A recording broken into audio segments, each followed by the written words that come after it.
أعوذ بالله من الشيطان الرجيم بسم الله الرحمن الرحيم الحمد لله رب العالمين والصلاة والسلام على سيدنا محمد وعلى آله وأصحابه أجمعين اللهم علمنا ما ينفعنا وانفعنا بما علمتنا إنك أنت العليم الحكيم ربنا زدنا علما وفهما وألحقنا بالصالحين رب يسر ولا تعسر رب تمم بالخير أما بعد فالسلام عليكم ورحمة الله وبركاته. وعليكم السلام ورحمة الله وبركاته. Молла Абдулла Датфазиге таандык болгон матн Бина аттуу китептин сарф боюнча жазылган. Бүгүн канчанчы сабагы? 11, 11 сабагы. Аль-Бабу Саниге келгенбиз. Аль-Бабу Сани. قال المصنف رحمه الله تعالى ونفعنا الله بعلومه في الدارين آمين. الباب الثاني افتعل يفتعل افتعالا деген экинчи бап келгенбиз. Бирок буга келүүдөн алдын кыскача дагы бир аз эстете кетели аркы сабактарды эгер мүмкүн болсо. Феил араб тилинде сүласи мужаррад жана рубаи мужаррад. Жол болсо феил экиге бөлүнөт дегенбиз. 3 тамгадан турган ечиштер же 4 тамгадан турган ечиштер. 3 тамгадан турган ечиштер де сүласи мужаррад дейт. Анан ошо 3 тамгага дагы бир тамгалар кошулуусу менен сүласи мазид болуп калат да. Ошолорду өтүп жаткан элек. Сүласи мужаррадтарды бүткөнбүз. Сүласи мужаррадтар ким ачкычын эстеп бере алат? Ыр түрүндө жазылганын. Фатху доммин фатху касрин фатхатан анан касру фатхин домму доммин касратан деп. Аны бүткөнбүз. Андан кийин ошол сүласилерге кошулган мазидтерди 3 түргө бөлүнгөн эле. Биринчи түр, экинчи түр, үчүнчү түр деп. Биринчи түр болсо бир тамга кошулган. Бир тамга кошулуусу менен сүласи мазид 4 тамга болуп калгандыгын. Алар 3 бап болчу. Фаала, кайсылары эле афала, алиф кошулат, анан фаала, анан фаала деп. Акрама, фарраха, анан сафара же катала деген. Экинчи түрү болсо 2 тамга кошулгандар. Алар канча бап эле? 5 бап болчу. Биринчиси инфаала, инкасара болчу. Экинчиси болсо ким айтат? Экинчиси ифтаала деп 5 бапты жазылган эле. Анан үчүнчү түрү болсо 3 тамга кошулган ечиштер. Алар болсо 4 бап болчу. Баш аягы 12 бап. Ал эми сарфтын бардык баптары ушул матн китеп боюнча бина боюнча 35 бап бар деген элеге. 35 форма бар дегенбиз. Бүгүн ошонун экинчи бабына келдик. Экинчи бабына. Кайсынын экинчи бабы? Сүласи мазидтердин экинчи түрүнүн экинчи бабы. Экинчи түрдөн максат 2 тамга кошулгандар. Мужаррадтан максат эмне эле? Мужаррадтан максат түшүнгөнгө жеңил болуш үчүн дагы бир жолу, бул түшүнгөнгө жеңил болуш үчүн эле мисал берилүү. Мисалы катаба деген сөз алалы. Катаба. Сүласи мужаррад. Сүласи мужаррад. Мунун тамгалары өзү эмне? Өзүнүн аслый тамгалары, өзүнүн тамгалары, негизги тамгалары. Бирөөсүн алып салсачы, мисалы таб деп. Маани бузулуп кетет, Өзүнүн катабаны билдириш үчүн ошол өзүнүн негизги тамгалары болуш керек, буга мисалы эме сөз кошсок. Мисалы истак табаху, истак деген сөз кошсок, ис деген сөз кошсок. Бул сүласи мазид болду. Сүласи мазид деген ошол тамгаларды алып салса, кайра өзүнүн маани чыга берет деген эле сөз болот да. Эгер өзүнүн сүласи мужаррад деген өзүндө аслый тамгалар жок. Өзүнүн аслый заида тамгалар жок, өзүнүн тамгалары аслый деген сөз. Адаттагыдай эле жазып кете беребиз. Бул китепти иншалла жазуу менен бүтүрөбүз колдон келишинче. Анан кийин китептерди ошол жакшылап схеманы эстеп алсаңар эле, кээ бир нерсесин жазып, кээ бир нерсесин жазбай бат-баттан бүтүрүңөр кылабыз. Ифтаала яфтаилу. Аль-бабу ас-сани. Экинчи. Аль-бабу ас-сани. Экинчи. Муну эмнеге бөлүп атабыз? Фейл мади, мудари, анан маздар деп, Маздар деп. Кайсыл? Азыр? Ифтаала. Караңыздар. Фаалау. Канча тамга кошулат буга? Кайсылар белгиси? Ортосуна та келип атат, Ифтаала. İfta'ala boldu. Qarasаңыздар, fe'l madisi 5 tamadan turib o'tadi. Ашықча екі тамасы ашықча. Bunu alып салса деле манisi өзүнүн манisi калат. İfta'ala башында алиф бар, фа менен айдын ортосунда та бар. Бул ошол белгиси, же болбосо ушу турушу эмне болот эле, бинасы болот эле. Yafta'ilу. Yafta'ilу. Шуну алалы. Көрүнүп атабы?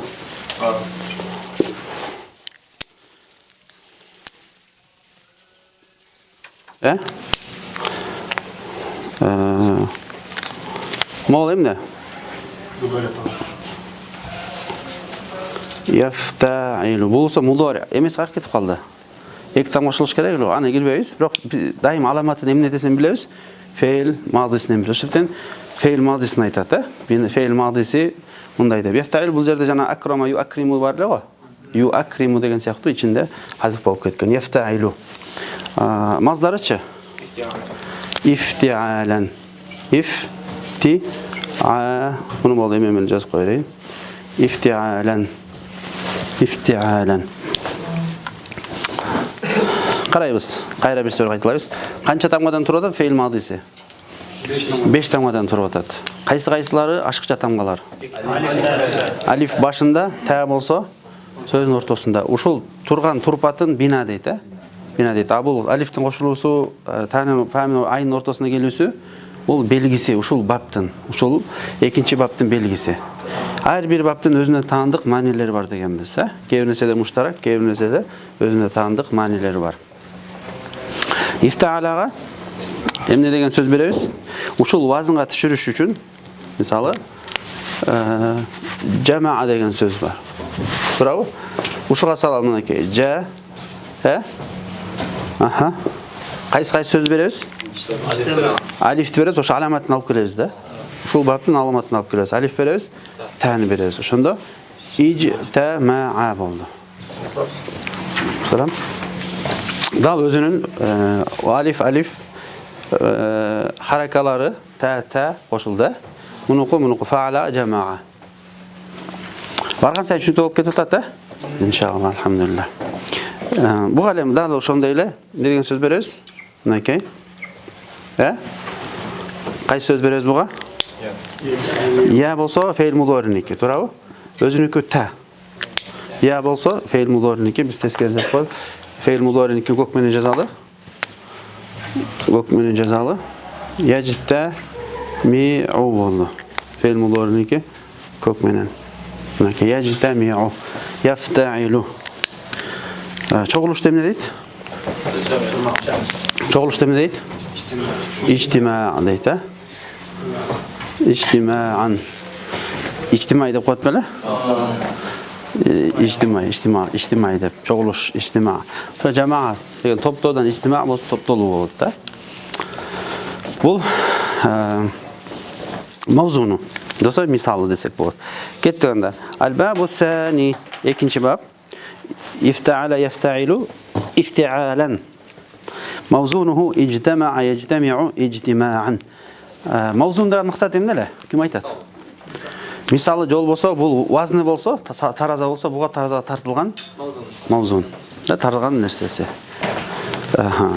Ва аламатуху ан якуна мадиhi көрүңөрбү? Fe'l madisi дейт. Себеби fe'l mudori'де бул жанагы биринчи алиф хамза өчүп кетет, An yakuna madihi ala 5 ahrufin. Fe'l madisi канча тамгадан турат экен?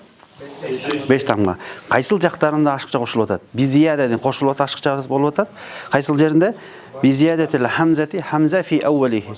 Хамза башында келип атат. Андан кийин ваттаи байнал фаи вал айн. Та болсо аякта келип атат. Фа менен айнын ортосунда. Ижтимаада кайсыл менен ортосунда? Жим менен мимдин ортосунда келип атат. Эми ва бинауху, ушул сөздүн турпаты, турушу эмне дейт? Курулганда. Эмне болуп курулду? Кунусун бина дейт дагы. Эмне маани билдирет? Ар бир бинанын өзүнүн мааниси бар, өзүнө таандыгы. Бул жерде азыр эмне экен? Лил мутаваати айдан деп. Мутавааны ким эстеп бере алат? bir kıymıl hareket, Otur öyle. bir kıymıl hareketin bolusu bilen şu kıymıl hareket jasalgan nersenin özgörüsü. Natijasi. Natijasi. He? Bir kıymıl hareket ötkönde eskerdebi. Bakalaşkanı sındırdım. Sındırgan жоқ, бұрыштың ne болып қалды? Бұрышып қалды. Бұрышқан эмне болду? Кыймыл аракеттин натыйжасынан болгон нерсе эмне болду? Себебинен болгон нерсе. Ал мутабаа болду. Мутабаа. Эсиңердеби, ким эсинде? Мутабаа деп. Мынакей ушул кара. Мутабааны кайра билестеп коелу. Наху мутабаа бул көбүнчө бул жакта, көбүнчө мутабаа болуп келет. Ушул ифтаала вазн. Бирок мындан өзүнүн бир канча маанилери бар, аз токтолобуз. Ифтаала вазн келсе бир гана мутабаа эмес, мунун өзүнө таандык дагы башка маанилери бар. Жамаатул ибила дейт, мисал берели. Ушул жерде мынакей топтодум. Эмнелерди топтодум? Төөлөрдү топтодум. Төөлөр топтодум. Топтогондон кийин төөлөр не болду? Топтолуп калса, төөлөр топтогондон кийин не деп айтам? Фажтамаа деп айтам, Фажтамаа. Төөлөр не болду? Заликал ибил. Ошол төөлөр заликал ибилу топтолду. Төөлөрдү топтодум, жамаатул ибла. Топтогондон кийин менин топтоо кыймыл аракетимден кийин төөлөрдүн топтолуп калуусун эмне дейт? Топтолду да. Мага кыймыл аракетиме баш ийди, натыйжасы эмне болду? Фажтамаа топтолду. Топтолгон сөз эмне дейт? Мутабаа деп айтат. Бул терминдер. Ма хувал илм? Илм хувал мусталах да. Илим бул терминдерден турат. Наху илим десе, нахунун өзүнө таандык терминдери бар. Сарф десе, сарфтын өзүнө таандык илимдер бар. Сарфта бинаны түшүндүк, сөздөрдүн курулуу, тамгалар курулуп келип, аракеттер менен турганын хайатул калиманы, сөздүн турпатын, турган кейпин эмне деп айтат? Бина дейт. Эмедечи нахуда. Бина деп эмнеге айтат? Өзгөрүлбөгөн нерсеге айтат. Наху өзү эмне эле? Акыркы тамганын харакаты өзгөрүүсү да. Нахунун ичиндеги бина деген маани өзгөрбөйт. Мисалы хаза десе эч качан өзгөрбөйт. Кээ бир өзгөрбөгөн ысымдарга же харфтарга айтат. Кыз алтаны келүүсүн Аркасындагы натыйжасы. Жамаатул ибла фажтама заликал ибилу. Кеттик. Мутабаа дейт. Эми мунун бир канча маанилерин өтүп кое берели. Мисалы мутабаа дагы бир маани берели. Мутабаа дагы бир маани берели. Аш'алту ан-нара. Отту күйгүздүм, жандырдым десе, анан не болот? Фашта'алат ан-нар десе, не болот? Фашта'алат ан-нар. Фашта'алат десем, отту күйгүздүм, от күйдү болот да. Кээде от күйгүзөсүң не болуп калат? От күйгүзсөң күйбөй коет. Мутабаа болбойт. Кыймыл аракеттин натыйжасы болгон нерсесин эмне деп айтат? Ошо мутабаа деп айтат. Бул мутабаа көбүнчө келет биринчи мааниси десек болот, Мутабаанын билип алдык, мутабаа китепте бар, эми китепте жок, маанилерди айталы. Буларды сөзсүз түрдө жазып, жаттап алсак, иншалла өзүбүзгө пайда берет көбүрөөк.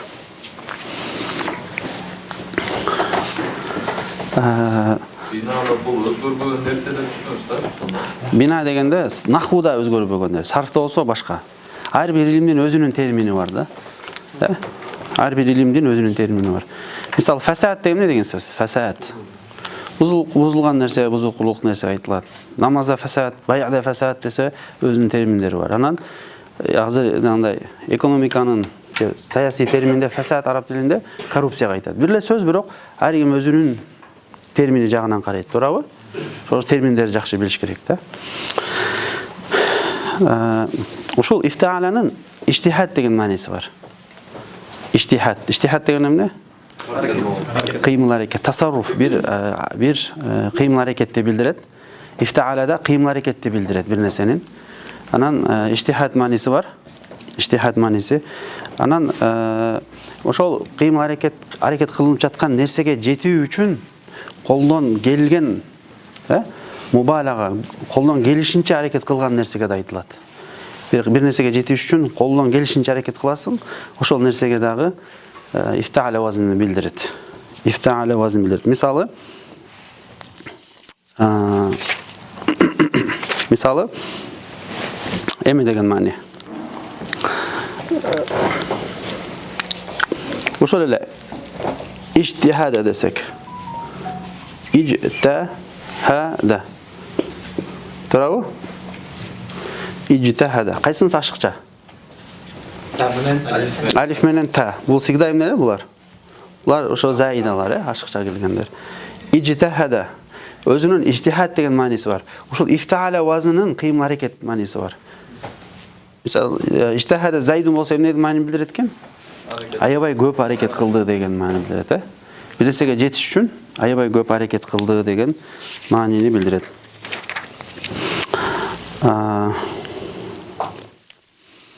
Мисалы, эме деген сөз алалы.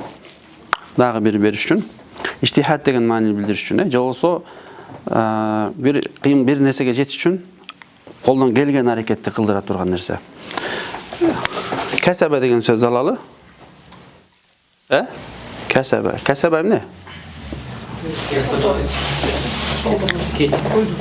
Касабанын маанисин ким айтат? Касабанын маанисин. Бир нерсеге жетүү үчүн не кыласың? Аракет кыласың, Бир нерсеге жетүү үчүн, бир нерсени алуу үчүн, жетүү үчүн эмне кылуу? Аракет кылганда мутлакан эле аракет, кыскасы аракет кыласың. Ал эми ушул вазынга салсак эмне болот?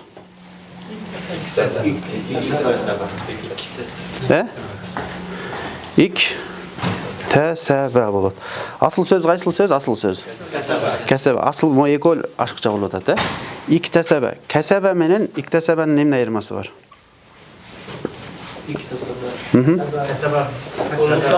Мутлак эле айтылды. Кандай аракет кылганды айтылган жок, кыскасы аракет кылды. Касаба. İktesebe десечи? Колдон келген аракетин кылды. Колдон келген аракетин кылып атат, туурабы? Колдон келген аракетин кылып атат. Касаба дегенде такаллуфсуз бир мындай энергия кетирбестен, ифтаала энергия кетирүү деген маанилерди камтыйт ичине. Касаба болсо бир аракет кылды, кыймыл эме кылды, мындай күч менен колдон келишинче аракет кылган жок. Жөн эле аракет кылды деген мааниге билдирет. Бир амалды кылганда такаллуфсуз эле. Такаллуф деген мааниси эмне? Бир кыйынчылыксыз эле жөн эле бир кылган амалга касаба. Ал эми иктесаба болсочу, иктесаба аракет кылуу менен, такаллуф менен, күч жумшап, кыйынчылык менен кылган нерсеге иктесаба деп айтат. Куранда эмне деген аят бар? Эки окшош бир келген. Лаха ма касабат ва алейха мактасабат. Лаха ма касабат, анан ва алейха мактасабат. Мааниси эмне болду ошондо? Ла юкаллифуллаху нафсан илля вус'аха, лаха ма касабат ва алейха мактасабат. Жүктөбөйт деген аны уландысы? Өзүнө кылса, ким бир иш кылса, өзүнө кылат. Ким жаман бир иш, башка иш кылса, алды өзүнө. Ким бир иш кылса, жакшы болсо өзүнө, жаман болсо өзүнө зыян деген. Ва алейха мактасабат. Кыскача бул аят мааниси. Бирок экөөнүн айырмасы ушул негизде азыркы. Аракет кылуу, күч жумшоо дегенден кандай маани чыгат? Касаба менен иктесабада. Ба айтпадык беле, сарфты окуганда маанилерди дагы терең түшүнөсүң деп. Куранды, хадисти, биздин китептерди болсун, арабча китептерди жакшы түшүнөсүң. Касаба лахама касабат. Соопко жетиш үчүн эмне кыласың? Жөн эле ниет кылып койсо дагы эмне болуп калат? Сооп жазыла берет. Күнөө кылыш үчүнчү? Адам Алла сактасын, күнөө кылыш үчүн аракет кылыш керек дегенди билдирет да. Көрдүңөрбү? Күнөө кылыш үчүн, сен күнөө кылыш үчүн, күнөө эмес, күнөө жазылыш үчүн не кылыш керек? Аракет кыймыл кылышың керексиң да, кыймыл кылышты билдирет. Кыймыл кылгандан кийин анан күнөө жазылат. Соопчу ниет кылуу менен эле аракет жок. Ниет кылың эле, болду, сооп жазыла берет да. Бирок ал ниет чын ниет болуш керек, Бұл bir manisi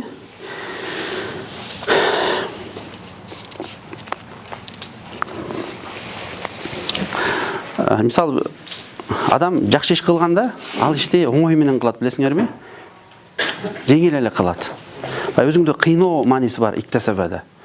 Лаха ма касабат. Мисалы намаз окушка бирөө жакшылык кылыш же жардам кылыш жеңил да, кыйналбайсың. Оор болбойт бир. Адам бир нерсени урдаса, бирөөнү урса, Алла сактасын же сабаса, кыскасы кандай күнөө бир иш кылса, эмне болот? Оор да кыйын алып келет да. Кыйынчылык менен кылат да. Алсам албасамбы деп, Алла сактасын, мисалы урут бир нерсени алып келсем албасамбы деп өз менен күрөшүп, кыйын менен иктесебе деген ошол да. Жан үрөө экен. Жан үрөө, кыймыл аракет, такаллуф мааниси бар ичинде. Такаллуф. Өзүңдү өзүң не кыласың, ошо кылышка аргасыз кыласың деген. Эми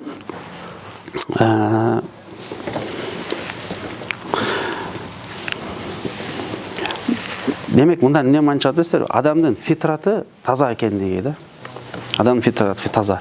Күнөө кылыш үчүн, бир күнөө жазыш үчүн кыймыл аракет керек, кыйналып. Ошо кылганда да ал сенин дайым жүрөгүңдү эзип турат, кыйынчылык бар тозот да. Аны ошону жетиш үчүн ифтиал болуш керек да. Иктесебе деген ошол. Кеттикпи? Дагы үчүнчү мааниси бар. Мушарака бул дагы. Мушарака. Мушарака деген эмне эле? Шериктеш. Эки адам шериктеш. Мисалы,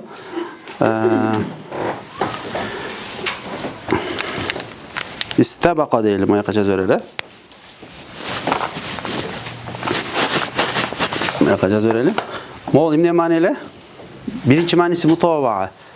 Ал-мутабаа болду, жазып коелу. Китеп турат. Экинчи мааниси ал-иштихад. Иштихад, такаллуф мааниси бар. Үчүнчү мааниси ал-мушарака. Жоса лил-мушарака деп дагы жазып коет, бирок жөн жазып кое берели. Мушарака.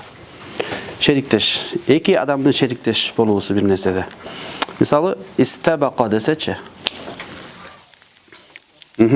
Мо шериктештин маанисине берсек. Истаба, истаба ка болсо. Истабака. Кайсы сөз лишний бул жерде? Алиф менен та. Себеби булар заида. Өзүнүн асыл сөз кайсы болот? Сабака. Туурабы? Истабака, истабака. Истабака Зайдун ва Амрун болсочу? Зайд менен Амр эмне кылышты? Жарышты деген мааниси.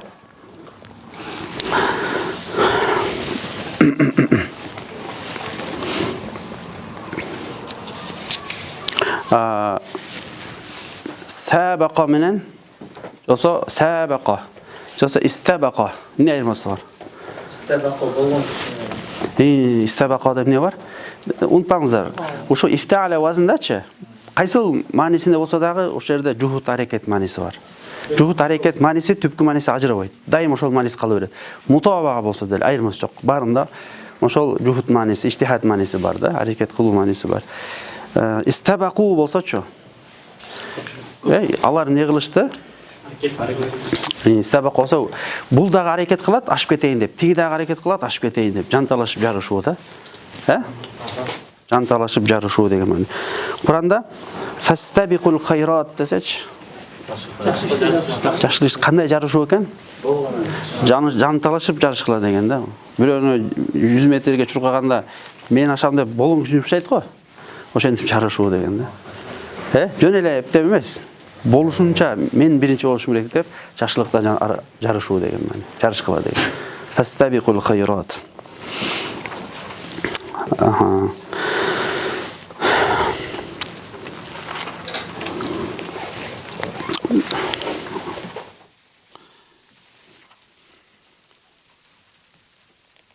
Дагы бир мааниси бар. Лил иттихаз деген мааниси. Лил иттихаз. Жазып коеюн эмесин? Лил иттихаз деп маяка. Моларды өчүрүп берейин, жазып алыңыздар. Лил иттихаз мааниси. Лил иттихаз.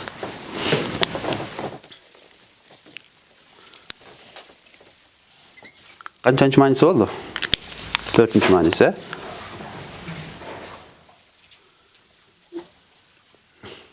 İttihaz. İttihaz деген manisi emne? Bir neseni özüne aylandırıp alуу manisi. Bir neseni özüne aylandırıp alуу manisi var. Yani lil ittihaz деген manisi. Misalı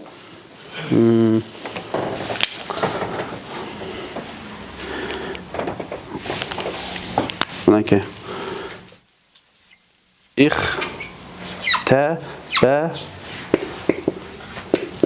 İhtebeze. İyi. İhtebeze. Dakik dem ne deydi? Yok, dakika. Buğday deybi? İhtebeze dakika. Buğday dem ne kılıp aldı? Bir nesi aylandırıp aldı go. Özüne un kılıp aldı oldu da. İyi. İhtebeze. Özü qaysi sözden alıngan? O bilen hubuz da, nan. İhtebeze dakika dese ne kılıp aldı? Undu ne kılıp aldı? Nan kılıp aldı. Nan kılıp jasap aldı. İttihaz degen bir nesi kılıp alуу, jasap alуу dep mani kotorsoңуздар болот.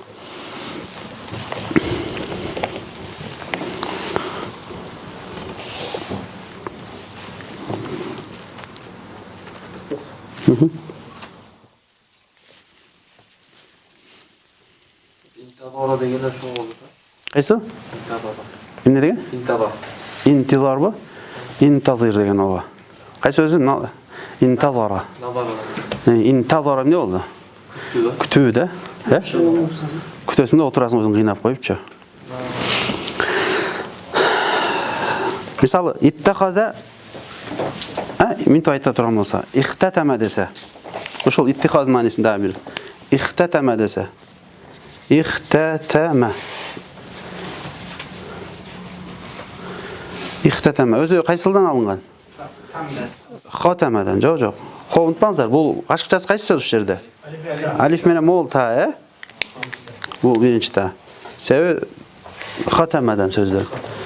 İhteteme ne gelen söz? Bir neseni özüne aluu. Xoteme peçat kılıp aluu. İhteteme desem ne? Özüne şakek kılıp aldı bir neseni. Bir nesege aylandırıp aluu bolup atat. Bir nesege jasap aluu mani bolup atat. Düşünüktü oldu mu? Misal ihteteme dese ittehada khatimen li nefsihi özüne ne jasap aldı? Peçat jasap aldı bolup alat da.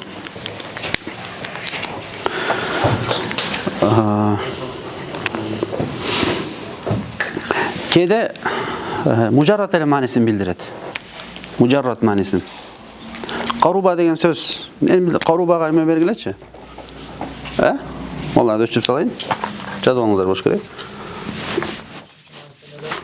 İttihaz manisi ama o muşaraka. İttihaz da. Hay, ihtabazan ayttınız mı? İhteteme. Ben ölçüp saldım mı?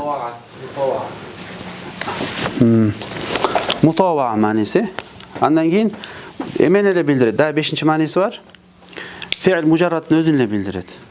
Mujarratın özünle. Misalı qaruba degen sözgө eme belgileçi? He? Qarubaga ifta'alaga salgılaçı? Qantaybiz? He? Bunaki ifta'aliq taraba boldu. İqtaraba. İqtaraba linnasi hisabuhum ve hum fi gafletin. Ne degen söz? Mu'ridun. Ve hum fi gafletin mu'ridun. Birok iqtaraba dese bir ma'na ne mani berip kalat? Qaruba degen mani bildiret. Uşulla qayrele uşul manisinde. Bir ma'na qaruba jaqındadı degen söz. İqtaraba linnasi hisabuhum. Adamlarga hesap kısap bere turgan vagı günü nesi jaqındadı? Ve hum fi gafletin mu'ridun. Allar bolsa emnede? Kabiletin içinde baş tartıp жүрүш, yüz burup baş tartıp kabilet içinde жүрүшөt. Бирок жакындаdı дегенде бул жерде жөн эле жакындаdı эмес, жакындаdı. Qaruba cidden деген сөз да. Өтө жакындаdı. Мына ажал келди. Мына азыр доли секундта жооп бересиң, азыр жооп бересиң. Ошентсе жооп берген атсаң да, эсеп кысап берген атсаң дагы Kapiletте yüz burup, kapilet içinde çömülüp жүрөсүң деген söz. Iqtaraba lin-nasi hisabuhum wa hum fi ghaflatin. Ötө jakındadı деген. Аябай jakındadı деген.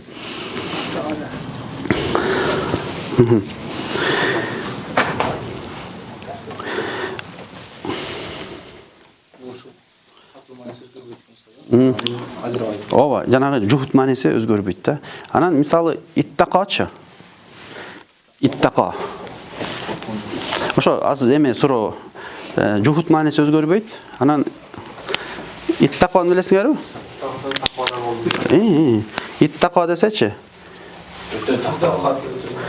Ушул азыркы маанилери менен алгылачы, иттака десе. Өзү иутака да, ифтаалач. Иттака. Биринчиден таквалыкты өзүнө алды, иттихаз мааниси. Өзүнө таквалыкты алды, ошо таквалык кылганда ошо таквалыктын жетеш үчүн не кылды? Аракет кылды, күч жумшады болот да. Ошондуктан муттаки деген эмне болот? Худал лил муттакин деген түшүнүңөрбү? Жөн эле таква эмес, таквалыкка аракет кылып жумшап таквалыкка жеткендер да. Өзүн таква кылып аракет кылгандар да. İftaala vazından. Ошол iftaala vazından келет.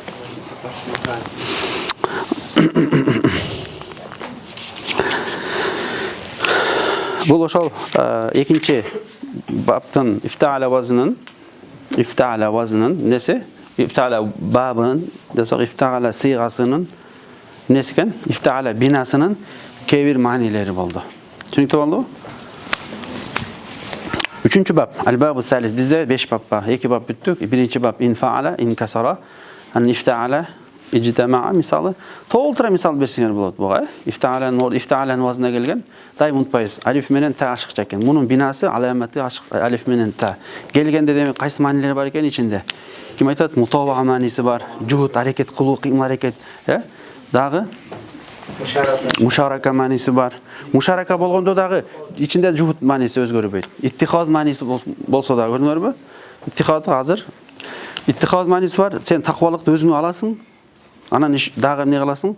Аракет кыласың да. Таква болосуң, таквалыкты аягына чейин турасың деген сөз да. Al-babu salis, 3-cü bab. Түшүнүктүү? 3-cü bab. Жазып алыңыздарбы? Жазып алыңыздар. Анан эгер сүрөткөдө тартып алсаңар болот, мен качып коеюн. Камерадагылар бир көрүп токтоп туруп кийин жазганга.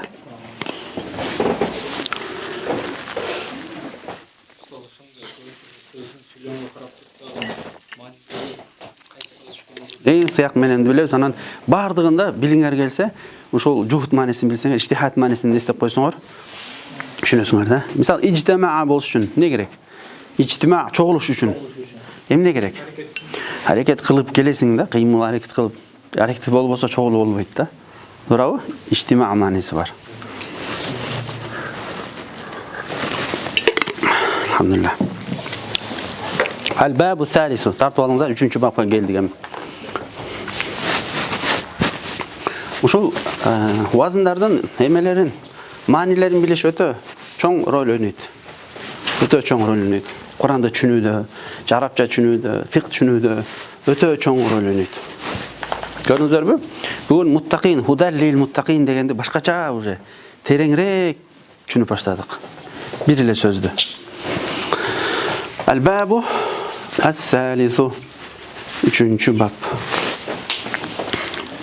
Бул жеңил эле. 3-cü bab жеңил эле. Канакей?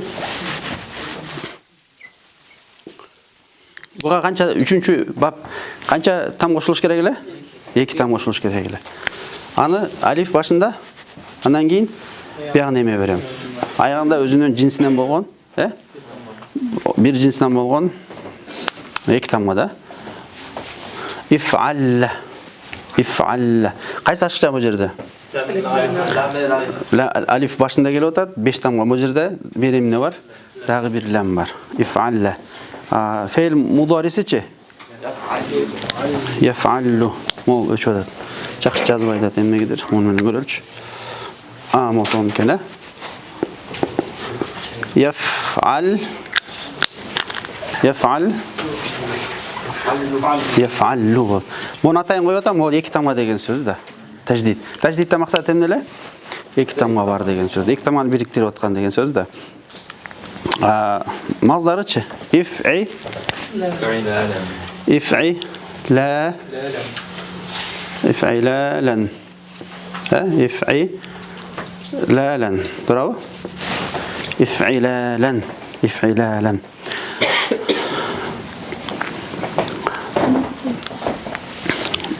Beş tamga turup atat, fe'il madisi.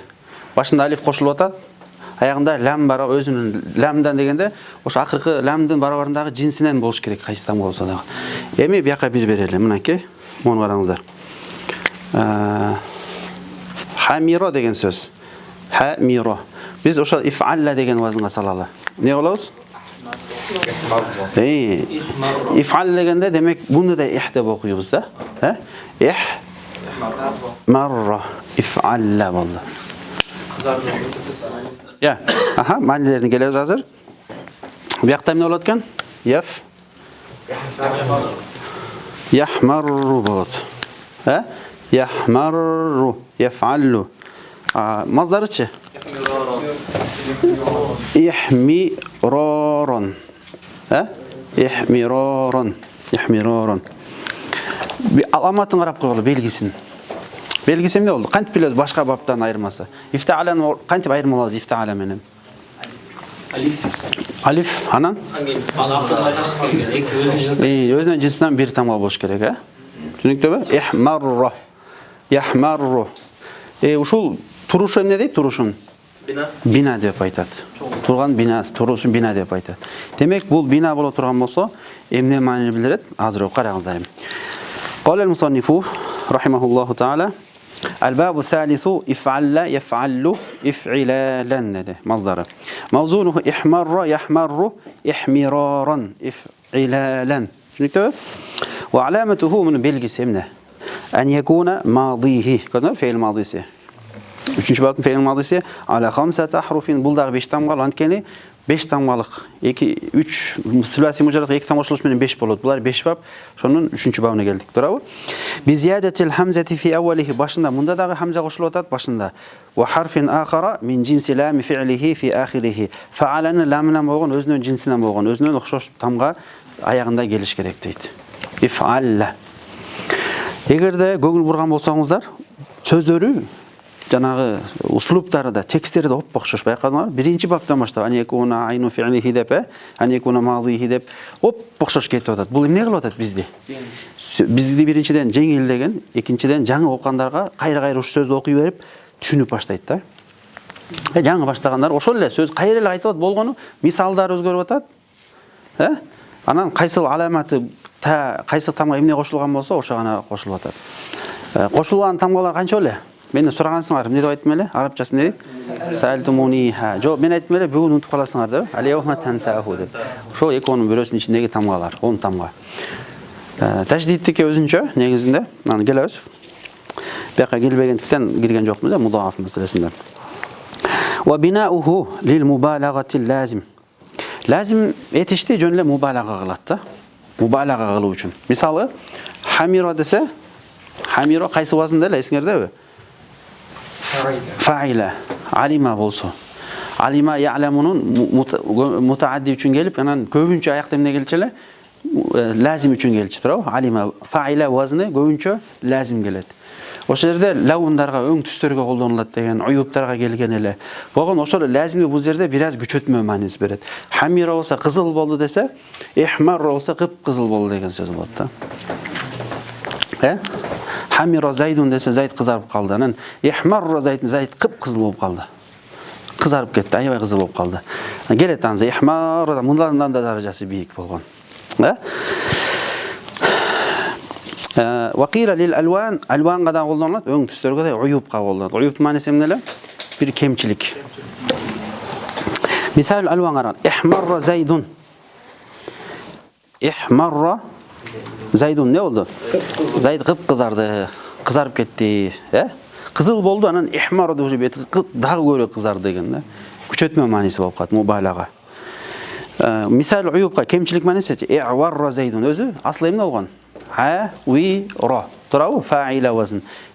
Бул вазн эмне экен өзү? Лазим. Иф'алла вазны өзү фе'ил мутаадди же лазимби? Лазим болгошо лазим не кылат? küçültme manisini bildiret. Düşünüktü? Şunu unutmayız. İf'alle. Yoksa ihvarra. İ'varra. Avira ne manili avira? Gözün ayrı Bir gözden ayrılıyor. Yoksa bir göz görübey kalı olsa. İ'varra Zaydun bolsa ne olur? Bayaq Zayd Amr durup жүрle göz görübey kaldı o. Amr durup жүрle Zaydun zaraba Zaydun Amr'ın bu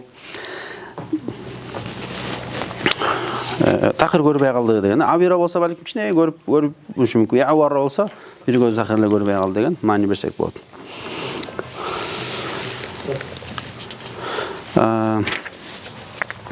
Негізінде ушул менен ушул гана эки мааниге гана колдонулат.